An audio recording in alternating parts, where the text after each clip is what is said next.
Number 8 is an equation, and I think I will go over here so I'll have a little bit more room and solve it. Well, the first thing we want to do is get rid of our parentheses. So we'll distribute that. So let's do 6x plus 14 minus 2x plus 10 is equal to 20. Now there's multiple ways to do this, but I think your easiest way is to put your like terms together first. Clean up that left side. So I've got 6x minus 2x. I'm not moving anything, I'm just cleaning it up, and that would be 4x. And I've got 14 plus 10 is 24 equals 20. Now it's pretty simple. Subtract 24 and you get 4x is equal to negative 4. Divide by 4 and you get x equals negative 1. Number 9. Now let's see where I can find a place to do this one. I think I can squeeze it over here. We need to get common denominators. Now you need to recognize that 1 has a denominator of 1, so I need to find the least common denominator of 4, 5, 1, and 4. Well, all of those numbers, the smallest one they'll go into is 20. So I need to make every one of these a 20. So I'm going to have something over 20 plus, and I'm going to go ahead and put my x there where it was, over 20 plus blank over 20 equals something over 20. And I'm just making each one of these where we can get them to a denominator of 20.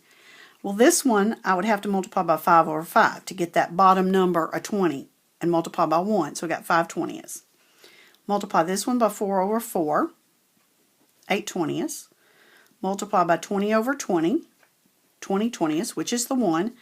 And then multiply by 5 over 5, which is 45 over 20. Now once you've done that, when the denominators are the same, the numerators are equal. So we can say 5 plus 8x plus 20 equals 45.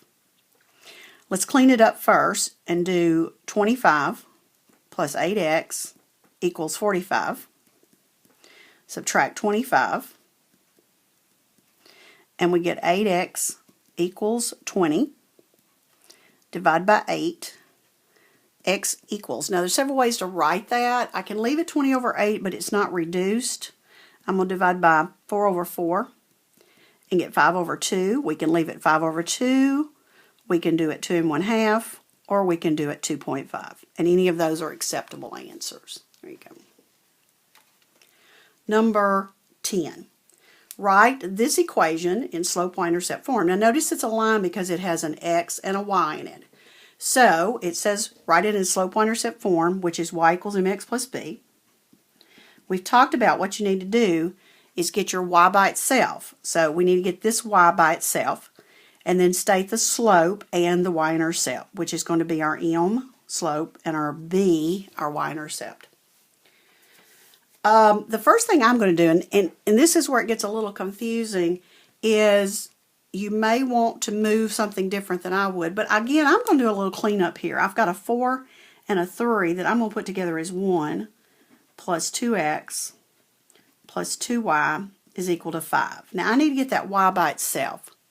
So I think what I'm going to do is subtract the 1,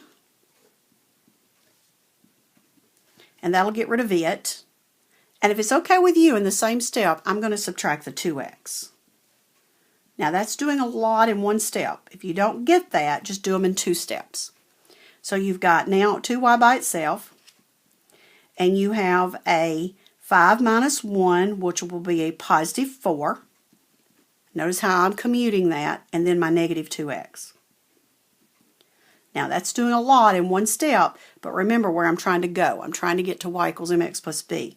Now we need to get rid of the 2, which we need to distribute all the way through, and we'll get y is equal to, say 1y equals negative 1x plus 2. This is the slope, which is m, and you can leave it as negative 1. If you were going to graph it, you can put positive 1 under it. And then the y-intercept, which you can also call b, is the number at the end, which is the positive 2. Okay, last problem on the first page. Determine the value or values for which this rational expression, and that's just an algebraic fraction that has variables in the denominator, is undefined. Now let's talk about when a fraction, that's what this is undefined. Well, you can divide, I can have 1/2, I can divide 1 by 2, I can have 3/4, I can even have 7/11. This one ends, this one repeats. I can divide 11 into 7, 4 into 3. But the only number I can't put on the bottom of a fraction is 0. Like 8 over 0 doesn't happen. 0 goes into 8, and we always say there's no answer, so we say undefined.